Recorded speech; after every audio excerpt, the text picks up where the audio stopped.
Assalamualaikum warahmatullahi wabarakatuh. Perkenalkan, nama saya Ilham Ramadhani Krisnanta dengan NIM 12640520216 dari kelas Manajemen Bisnis Syariah 3D. Pada video kali ini, saya akan menampilkan hasil review jurnal yang berjudul Kajian Teoritis Pemberdayaan Masyarakat dan Ekonomi Kreatif, Journal of Islamic Tourism and Creativity Economy, volume pertama edisi kedua, halaman 106 sampai 134, November 2021.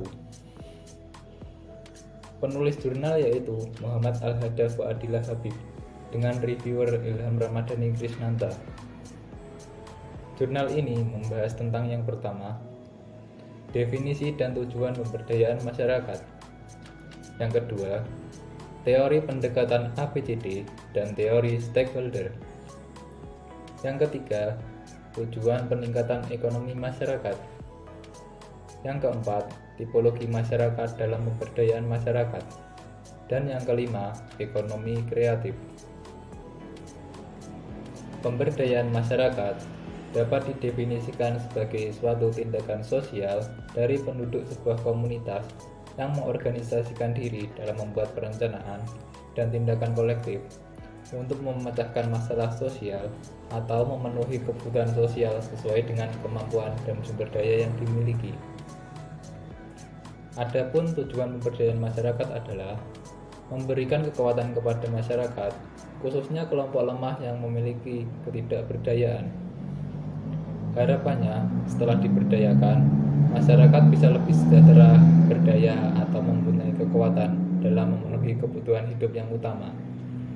Dan pada akhirnya, akan menciptakan masyarakat yang mandiri.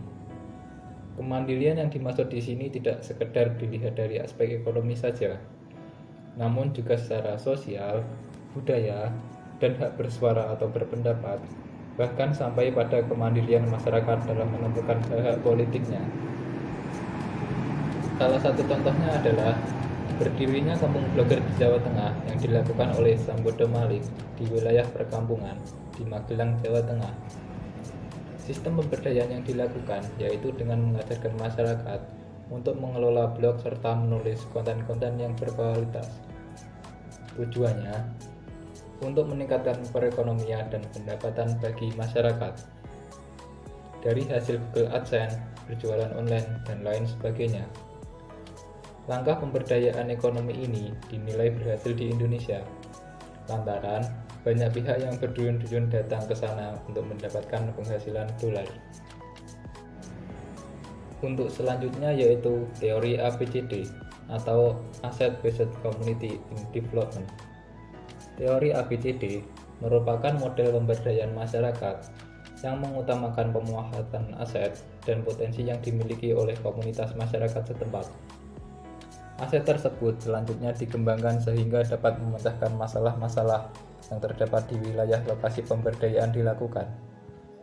Pemberdayaan masyarakat dengan menggunakan pendekatan ABCD ini akan mampu memberikan kesempatan kepada mitra atau masyarakat yang diberdayakan untuk mengatasi masalah yang dihadapinya dengan menggunakan potensi yang dimilikinya sendiri, sehingga akan menciptakan suatu kemandirian bagi masyarakat mitra. Adapun aspek-aspek yang perlu diperhatikan dalam upaya pemberdayaan masyarakat dengan menggunakan pendekatan ABCD ini diantaranya adalah sumber daya manusia, institusi atau asosiasi atau organisasi, sumber daya alam, finansial atau ekonomi, opportunity, dan kondisi sosial masyarakat setempat. Untuk selanjutnya yaitu teori stakeholder. Stakeholder dapat didefinisikan sebagai orang atau kelompok yang memiliki keterikatan yang didasari oleh kepentingan tertentu. Dalam konteks ini, pemberdayaan masyarakat dipahami sebagai suatu bentuk upaya yang ditempuh oleh pemerintah untuk mengembangkan, memandirikan, dan menswadayakan masyarakat agar mampu membuat suatu perubahan yang bertujuan untuk meningkatkan kualitas potensi daerah. Kegiatan pemberdayaan masyarakat ini tentu saja tidak terlepas dari peran para pemangku kepentingan atau yang biasa disebut stakeholder, seperti pemerintah sebagai pembuat, penyusun, dan pelaku pemberdayaan. Kemudian pihak swasta, ada juga akademisi maupun masyarakat yang diberdayakan. Dan masih banyak lagi tokoh lain yang bisa dilibatkan dalam program pemberdayaan masyarakat. Peranan para pemangku kepentingan tersebut tentu saja tidak bisa dilakukan secara terpisah atau berjalan sendiri-sendiri, namun harus dilakukan secara kolektif dan saling bersinergi demi tercapainya tujuan. Selanjutnya yaitu peningkatan ekonomi masyarakat. Peningkatan ekonomi masyarakat dilakukan guna meningkatkan kesejahteraan masyarakat. Berbagai program pemberdayaan masyarakat yang dilakukan oleh pemerintah, baik pemerintah pusat maupun daerah, pada umumnya untuk meningkatkan ekonomi dengan cara meningkatkan pendapatan masyarakat. Upaya peningkatan ekonomi masyarakat ini tampaknya terus didukung dan dikembangkan seiring dengan perkembangan zaman dan daya saing di era globalisasi.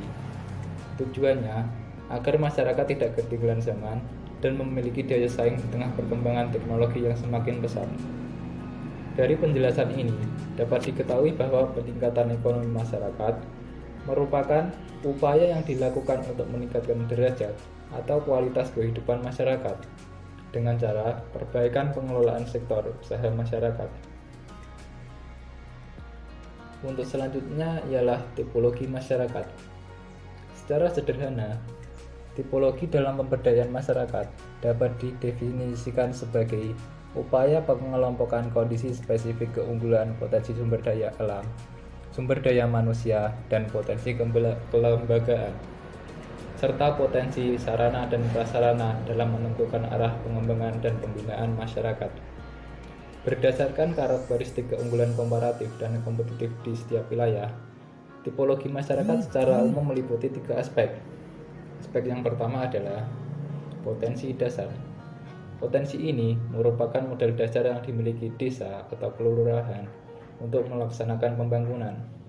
Terdiri dari potensi alam, potensi penduduk, serta lokasi atau letak wilayah. Yang kedua, tipe masyarakat. Tipe ini ditentukan berdasarkan pendekatan potensi dominan yang diolah dan dikembangkan, serta menjadi sumber penghasilan utama bagi sebagian besar masyarakat. Contohnya seperti masyarakat pertanian, perkebunan, nelayan, perindustrian, atau pertokoan. Yang ketiga, tingkat perkembangan masyarakat. Tingkat perkembangan masyarakat bisa diukur berdasarkan indikator tingkat perkembangan masyarakat. Adapun yang menjadi indikator tingkat perkembangan masyarakat diantaranya adalah: yang pertama, perkembangan infrastruktur. Yang kedua, fasilitas umum. Yang ketiga, akses informasi. Yang keempat, kualitas sumber daya manusia. Dan yang kelima, pendapatan penduduk. Untuk selanjutnya yaitu ekonomi kreatif. Ekonomi kreatif merupakan suatu konsep untuk merealisasikan pembangunan ekonomi masyarakat yang berkelanjutan berbasis kreativitas. Dalam ekonomi kreatif, sumber daya utama yang dibutuhkan berasal dari ide, gagasan, bakat, atau talenta dan kreativitas yang dimiliki oleh masyarakat. Nilai ekonomi dari suatu produk atau jasa di era ekonomi kreatif ini tidak lagi ditentukan oleh bahan baku atau sistem produksi seperti pada era industri, tetapi lebih kepada pemanfaatan kreativitas dan penciptaan inovasi melalui perkembangan teknologi yang semakin maju.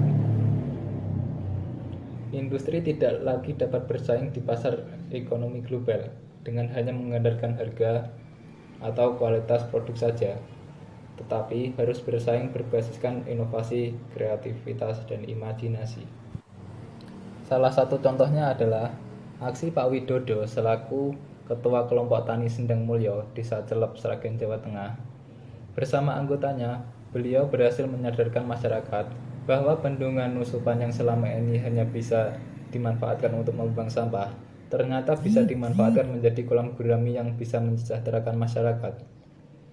Ketika melakukan pemberdayaan ini, beliau melibatkan para warga desa tersebut, hingga bendungan Nusupan kini menjadi harta yang bisa memberikan pendapatan tambahan untuk kebutuhan hidup masyarakat setempat. Baik, Itu tadi penjelasan materi review jurnal yang dapat saya sampaikan. Jika ada kurang lebihnya mohon dimaafkan. Wassalamualaikum warahmatullahi wabarakatuh.